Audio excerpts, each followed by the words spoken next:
At 24, Julian Newman's tragic fate is sadder than you think. All right, yesterday we did Mikey Williams, so today we got Julian Newman. I'm not gonna lie, I've seen Julian Newman in person before. He is just as short as y'all think. Man. Seen him at DreamCon a few years ago. It's like, man, who kid is? Nah, I'm just playing. That's disrespectful. I'm off that. Bro, you can't even scroll through X without seeing this nigga's sister leaks. Bro. You could not even be on your alt account and you gonna see this nigga. Life all bad for this nigga. Man, hey, y'all make sure y'all like and sub real quick. Let's get into the video. Wait, are you still trading for the NBA though? You know, everybody got their path. Everybody got their, you know what I'm saying, their journey to get where they want to get to. Just give it up, bro. Just give it up. I'm doing it. At 24 years old, crazy. Julian Newman's fate has become far sadder than most people ever imagined. Think about that for a second. Nigga had hoop dreams, now he on brand That's risk. the age when most basketball players are just hitting their prime. When most guys are on rookie contracts, grinding for rotation minutes, fighting for their spot on an NBA roster. That's when Luka Doncic was already a two-time All-Star. That's when Jaylen Brown was building toward a championship. At 24, Julian Newman is doing something very different. And here's the thing that makes this story hit harder than almost anything else in the history of youth basketball. This was not supposed to happen. This was not the plan. When Julian Newman was 11 years old, the entire country looked at him and made a collective decision. Hey bro, this nigga, I'm sorry, first pause of the video, bro. This nigga dad make me respect LeVar Ball dad way more.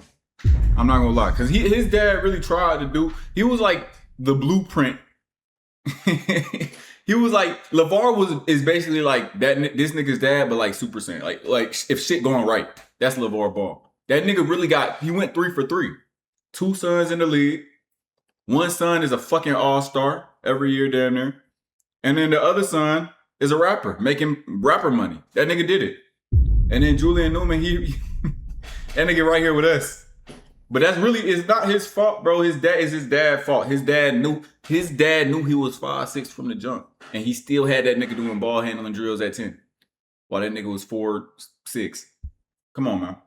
Come on, man. His dad set him up for failure, but he should have had that little nigga in soccer or some shit. Decided they were watching a future star. The New York Times said it. ESPN said it. The biggest television shows in America said it. I like your hustle though. Online said it. They were all so certain. So what went wrong? How does one of the most famous young basketball players in the history of this sport end up here? That's exactly what we're about to break down. Because the full story of Julian Newman is not just about basketball. It's about what happens when the world builds a legend around a child before that child has had the chance to. We all used to watch these videos. Stay with me, because this one goes deep. To understand what makes Julian Newman's story so unique, you have to understand just how early all of this started. We are not talking about a high school phenom who blew up junior year. We are not talking about a kid who went viral in middle school. Julian Newman was in the 5th grade, 11 years old, 70 pounds, 4 feet, and 5 inches tall. And he was already starting for a high school varsity basketball team. All right, bro. See, this is the type of shit I can't condone, bro. How are you on a high school roster and you let this little nigga start? Come on, bro. For high school varsity basketball. You don't even have to jump at that. You can just have a hand up and he's not getting that shot off. Why did he? What are you doing, nigga? Fuck is Kyle Korver doing? Team. His father, Jamie Newman, had taken a job coaching basketball. God, whenever I see this nigga, I see the leaks. Christian school. He looked just like his daughter. Florida. That's true. I'm sure. 12. He brought Julian along. The middle school team lasted about 5 minutes. Julian was so far beyond those kids that the coaching staff moved him up to varsity almost immediately, where he competed night after night against players who were 16, 17, and 18 years old. Players who had years of physical development on him, players who outweighed him by 80 pounds. None of it mattered. Through his first 3 varsity starts, Julian averaged 12.4 points, 11 assists, and 4.3 steals per game. Man, crazy. 11 years old, his jersey was so oversized he had to tighten the shoulders with a hair tie just to keep it on. He had to roll the waistband of his shorts so they wouldn't drag on the floor. He was still the best player out there. Jamie Newman sent a highlight reel to Max Preps. What happened next changed everything. Within days, the internet exploded. The New York Times ran a full feature. ESPN picked up the story, Sports Illustrated followed. People magazine sent a photographer to the gym. Julian appeared on the Ellen DeGeneres Show, Good Morning America, the Steve Harvey Show. He performed a halftime demonstration at an Orlando Magic NBA game and the arena lost its mind. The Tampa Bay Times ran a headline calling him the most marketed 12-year-old basketball player in the world. And that right there is the problem. That right there is the problem. He was basically like, this nigga was a not a mascot, but like what's the word? He wasn't. Nobody really took this nigga serious in terms of skill, bro. It's just, oh, it's a little nigga with handles and dribble moves. It's a little quick ass nigga. Look at this. He's 11. He's playing varsity. It's a story. That's what it is. He's a story. It's a lot of niggas that are stories that aren't that good, but it makes for a good story though.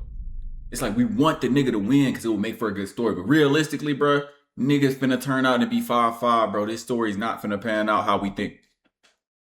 My boom is so late. Man, yeah, his dad, hey, bro. Hey, if I'm him, I have a gripe with my father.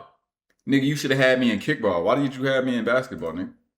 Weren't wrong. And this is where the story gets complicated, because everything about that moment was real and manufactured at the exact same time. The skill was genuine. The handle was genuine. The court vision, the fearlessness, the scoring instinct. Oh, I remember all of this it shit. Was genuinely the impressive. nigga Nathan Bosch that he was going against was actually tough.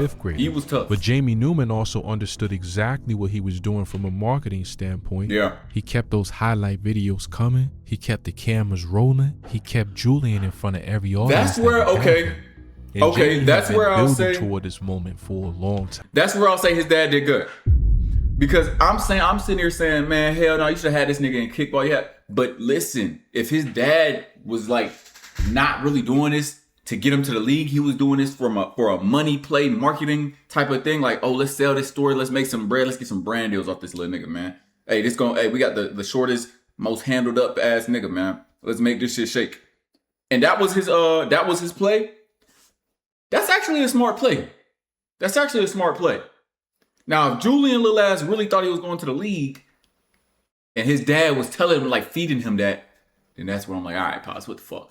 Which he had to be feeding him that shit. Or else, if I'm Julian, I'm not doing this shit. Nigga, I'm not hooping. By the time Julian was in the 5th grade and appearing on national television, his father had already spent years in. This nigga Julian Newman look like one of my Julian's homies. mother, Vivian, was a point guard herself who had played at University High School in Orlando before serving 4 years in the United States Navy. Basketball was in this family's bloodline on both sides. Julian began dribbling regulation-sized basketballs at 3 years old, not child-sized practice balls. Regulation NBA basketballs. He was competing in recreational leagues against older kids before he reached elementary school. Because damn, when the last time y'all played 21? Understood what every great development coach eventually learns, that playing up forces adaptation in ways that playing within your age group never can. As Julian got older, the training became elite level. Reports from that period describe Julian completing 200 free throws, 200 floaters, and 200 jump shots every single day at practice. Every single day. That is a professional caliber workload placed on a child's body and a child's mind. Jamie Newman was not raising a kid who happened to be good at basketball. He was building a basketball player from the ground up, the same way you would construct any serious long-term project, with a foundation laid in the earliest possible years and built upon relentlessly from that point forward. There was nothing accidental about what Julian Newman became. Every element of his development, his environment, his exposure, and his image was intentional. And for a while, it worked exactly as designed. The world did not need much convincing. Bro. Now here's where the numbers start telling a really important story. Because Julian didn't just ride the hype, he backed it up statistically. This is where I started to not like this nigga. When he started doing the theatrics and getting he started getting big-headed, throwing the ball off niggas, doing the dance shit. And it was specifically in these jerseys, bro. These jerseys. Nothing good came from these jerseys. It was always some bullshit in these jerseys, man. Hype. He backed it up statistically for years. As a 6th grader in 2013 to 2014, he averaged 17.4 points, 9.8 assists, and 3.6 rebounds per game. As a 7th grader, he became the youngest player in recorded history to reach 1,000 career varsity points, hitting that milestone at just 13 years old. He finished that season averaging 19.8 points, 10.2 assists, and 4.3 rebounds. As an 8th grader, 23.9 points, 11.4 That's assists, crazy. 3.6 rebounds. That's crazy. Year after year, the numbers What were was his up. percentages, The though? viral Was this clips nigga kept checking? multiplying. In He had to be 2016, Julian faced off against Kyrie Walker at the MSHTV camp, I one of the remember this. most high-profile youth remember this. basketball Hey, showcases in the hey. country. Walker was a Alright. top-ranked recruit. with Man, what offers happened to from Kyrie Kansas, Walker, bro? That nigga Arkansas, screaming now, ain't it? in Arizona. That single highlight reel from Shout the out him. Let's pull matchup out. generated over Hey. 13 million views on YouTube. 13 million views on a high school basketball game. By his sophomore year, Julian had broken Hey. the Florida all-time prep scoring record Damn. that had stood since Teddy Dupay set it in 1998. I ain't gonna lie, bro. Trap that little nigga and take the ball, man. What are y'all doing? Trap this little nigga. Career varsity points. Give me that. He starred in a documentary called Born Ready in 2015 that followed his daily life and training and drew massive viewership from fans who had become genuinely invested in where his career was heading. In his senior season at Prodigy Prep, a school his father personally founded and built specifically around developing elite basketball talent, Nigga dad Julian founded averaged the school. 34.7 points. Just for his little nigga. That's low key. That's low key. That's some shit. You can't really hate on that. Nigga said, "Hey, bro, we gonna get this nigga the most minutes and most shot attempts. He's the only nigga touching the rock. I'm building a school for this. I'm building a school for this shit. I respect it. 7 assists, 5 rebounds, and 4 steals per game. 34.7 points a night. Damn. So the debate online was real and it was loud. Was Julian Newman going to the NBA? Was he the next Isaiah was it him Thomas? versus LaMelo? Were the scouts sleeping on something that everyone watching those highlights already understood? But here's where things start to turn, and this is the part that most people missed while they were cooking watching the mixtapes. There were quieter conversations happening in basketball circles. Conversations that told a completely different story from Yo, this little nigga low key chucks up shots and he's not that efficient and actually gets locked up outside the mixtape. Were those the conversations? Let me guess. what was playing out on social media. The first issue was competition. Downey Christian School and later Prodigy Prep competed outside the jurisdiction of the Florida High School Athletic Association. Oh yeah, That let's play some matters most. bullshit. Those programs were not playing against the fully sanctioned elite competition that college coaches relied on when Play evaluating IMG? prospects. When Julian appeared at high-profile showcases where the opposition had legitimate Power 5 offers and scouts sitting courtside, the gap between the legend and the reality started showing up in ways that couldn't be explained away. Bro, I hate this the nigga skill jump was shot. I still ain't gonna lie. evident. Nobody was questioning the handle. Hey, or hey! the court vision. Hey! So next to players who were 6'2", 6'3", with 40-inch verticals and sub-5 second Sound like agility me. numbers, it was a fundamentally different conversation. Which brings us to the second issue. The one everybody was thinking, but nobody wanted to be the first to say out loud. Walk His him down. height. Huh. Julian Newman maxed out Niggas was saying that out loud. at 5 feet We were 5 saying inches it. tall. Trust. In a league where point guards, the smallest players on the NBA floor, typically stand 6'1" or 6'2", 5'5" Nigga, not is a even number that Isaiah makes Thomas height. It was professional over with. We evaluators start. go very quiet. What the during fuck is he doing in the The airport? comparisons to Isaiah Thomas circulated constantly online, but Isaiah Thomas stood 5'9". Yeah. That is still considered remarkably short for the NBA, and Isaiah himself acknowledged that his path to the league was among nigga the Isaiah hardest any Thomas still player somewhere had looking for a navigated in chance. decades. Hey, man, Julian come hop on Newman stream. was 4 inches shorter than that. The scouts who evaluate him publicly were consistent. The skill was legitimate. The ceiling at the professional level, given the physical disadvantages he would face on every single possession against every single opponent, was not. Basketball at the Division I level and beyond is a sport where every physical inch matters, where a 6'2" guard defending a 5'5" guard can simply put his hand up in a Yeah, race sit on that where a shit. slight size advantage at the point of attack compounds across 40 minutes until it becomes an unsolvable problem. Julian could read a defense as well as anyone his age, but reading a defense means nothing when the defender is long enough to contest everything. You don't gotta really. Scouts also be that pointed smart, to the man. You just- competition level question that critics got have been enough raising for athletic years. skills The or scoring athleticism. records, the viral mixtapes, the 34-point averages, those numbers have been built against opponents who were not the caliber of player a college coach was recruiting to compete in the power conference. When those same basketball instincts got Clamps. tested in environments with elite opposition and neutral that. evaluation, the picture became more complicated. And as the competition around him got Yeah, nah, sit stronger, that shit down, man. faster, and more physically developed through his high school years, the style Hey, of hey, play hey, that he hey, had hey, hey, began running into Hey. walls it could not break through. Something had to give. When Julian graduated from Prodigy Prep in 2020, the basketball world waited for a Division I announcement. Jamie Newman went on record claiming his son had received 15 D1 scholarship offers, mentioning programs like Kansas and Florida by name. The major recruiting services had no record of those offers. No official scholarship announcements. I was not saying Curious George dad because Julian looked like Curious George. Low key though, but I wasn't saying it because of that. I was saying it because of the fit. Nigga bogus ass fit. Programs like Kansas and Florida by name. The major recruiting services had no record of those offers. No official scholarship announcements came through any program's verified channels. Not one. The same player who had his face on the front page of the Sunday New York Times as an 11-year-old could not get a confirmed Division I offer at 18. Viral fame meant absolutely nothing to a college coach trying to build a tournament roster. The only thing that mattered was whether this player could compete against 6'2" guards with pro athleticism. This nigga was doomed, and the honest answer based on everything God. the scouting community said publicly was that he could not. Julian then announced he would skip college and pursue basketball overseas. Germany, China, Italy, Australia, the G League. He laid out the options publicly and told his followers to stay tuned. Nothing materialized. No overseas contract, no professional deal, no announcement. Silence. And then something that nobody who grew up watching those YouTube highlights would have predicted happened. Julian Newman stopped playing organized basketball, not for a month, not for a semester, for 4 years, from 2020 to 2024. One of the most famous basketball players in internet history did not compete in a single organized game. 4 years, let that land. This is a person who had been competing since he was 3 years old, who had played varsity basketball since the 5th grade, whose entire identity, as constructed by his family and amplified by a global audience, was inseparable from the game of basketball.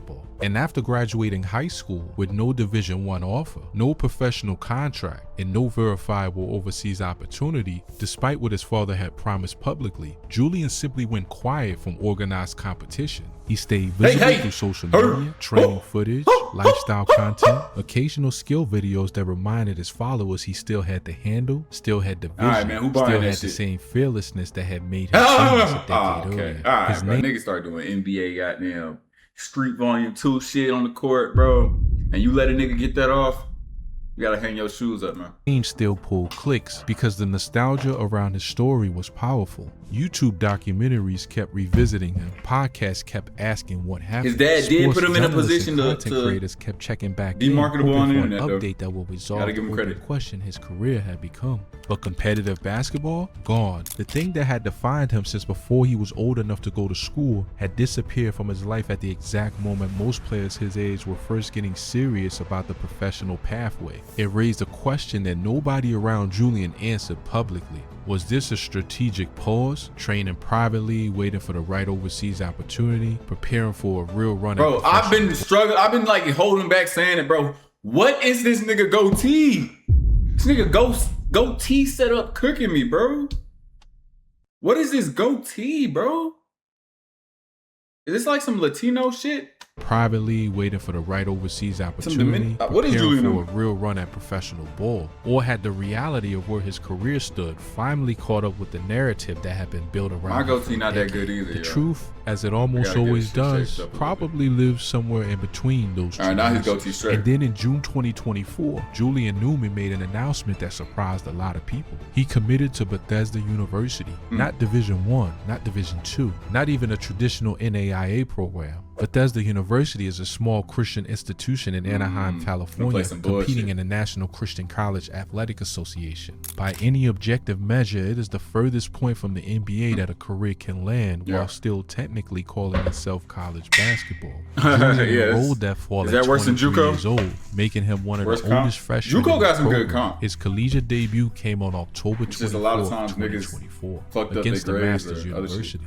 He came off the bench. He played 9 minutes. He went scoreless, going 0 for 6 from 3-point range. Wow, look at that shit, bro. Look at the this is what he should have. His dad should have knew what was gonna happen. He was gonna get on a college court of any kind, and niggas like this.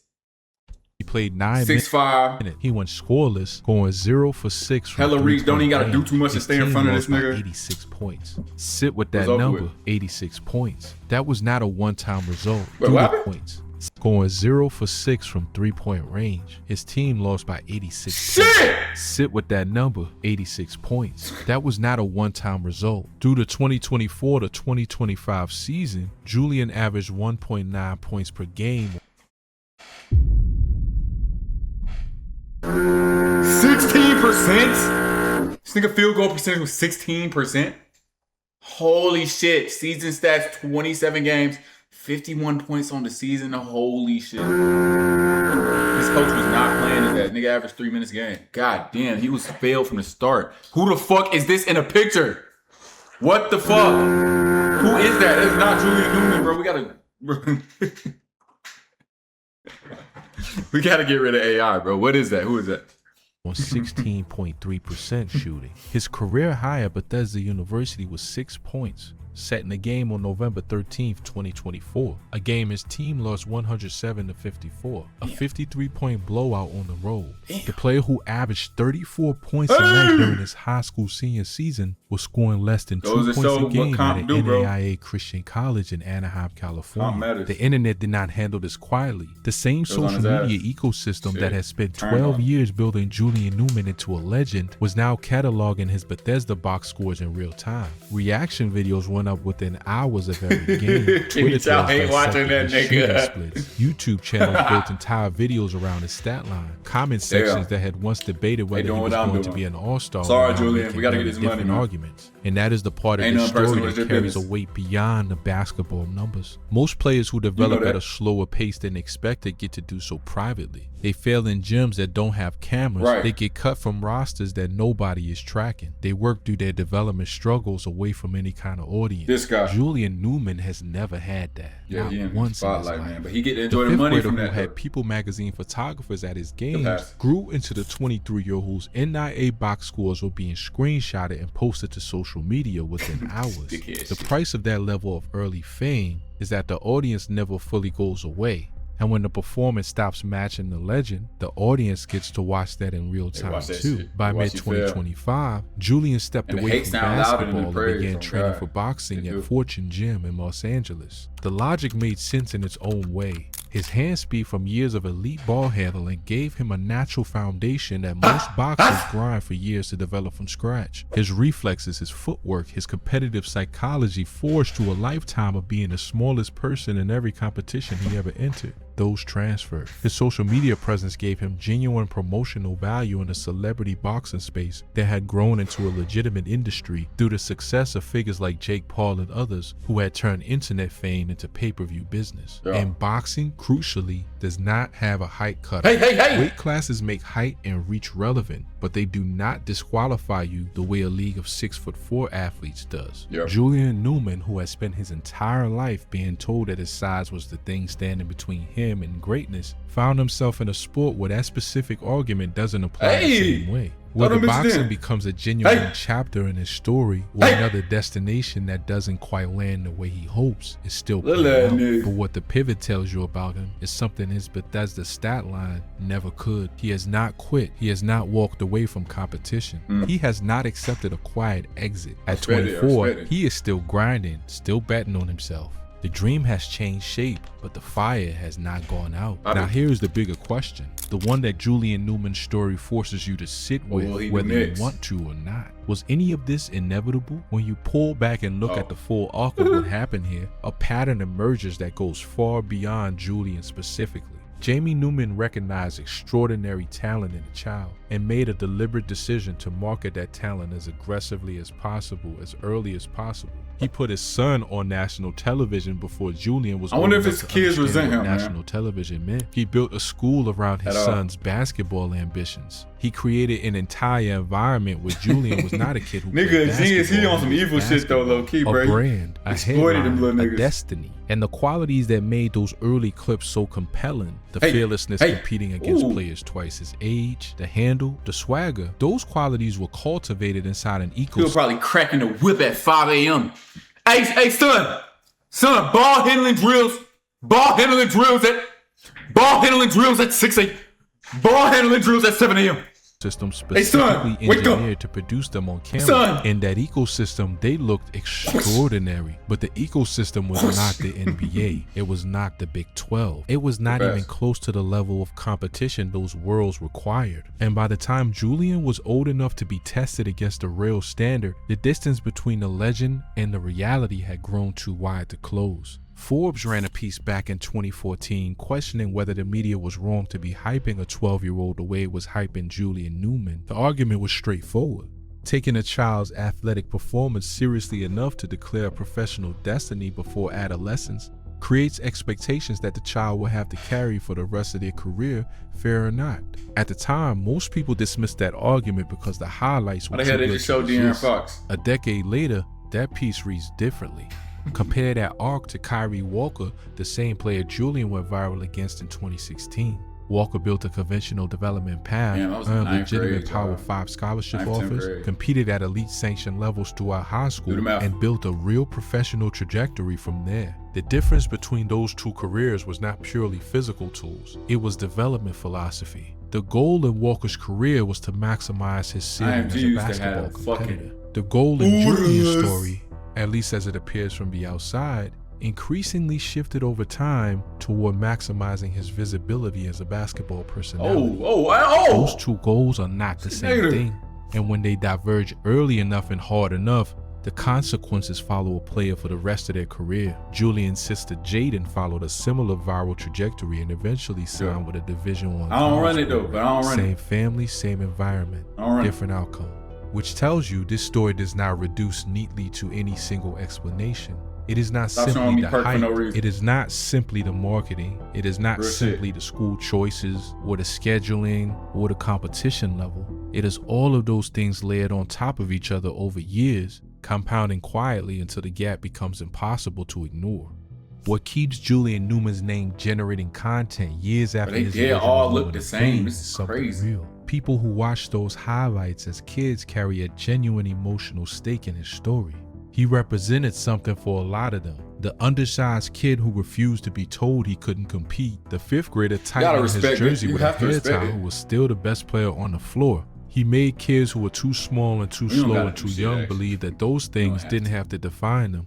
That is not a small thing. It is actually a significant thing. And it explains why his name never fully disappears from sports media. The curiosity around what happened to him is driven partly by nostalgia and partly by something more complicated. A feeling among the people who rooted for him that the story owes them a better ending than the one they got. But here is something worth considering. Julian Newman's impact on youth basketball and sports media culture is genuinely undeniable, regardless of what happened to his professional career. He was the first. Before there was a cottage industry of youth basketball social media content, before AAU highlight compilations were a standard part of recruiting culture, before fathers everywhere learned that a well-produced highlight reel could change a kid's visibility overnight, Julian Newman was the proof of concept. He and his father figured out something that the entire industry eventually followed. The blueprint for marketing a youth basketball player through the internet was written in a gym at Downey Christian School in Orlando, Florida in 2012. Every kid who built a social media following before they graduated high school owes something to what Julian Newman. That's true. I'm gonna end it right there. I get the gist of the end of this shit. Yeah, that is true. He did kind of pave that way. Cause I was sitting here thinking like, damn, who was the social media lil nigga? Like, who was this running social media hoops wise? And I'll say he was doing that shit. He was one of the first little niggas doing that shit, man. Do y'all remember Jaden McGriff though? Bro, it's a nigga named Jaden McGriff. I used to watch that nigga highlight tape damn near every day. Boy, he was cold as fuck. I feel like he was underrated. And that nigga was so nasty, bro. He was so nasty. Yeah, one of these days I'm gonna boot up a Twitch stream. We just gonna watch highlights, old highlight mixtapes, bro. That should be lit. Hey, that's gonna do it for this video, man. Y'all make sure y'all like, comment, subscribe, and subscribe. I'm gonna fuck with y'all next.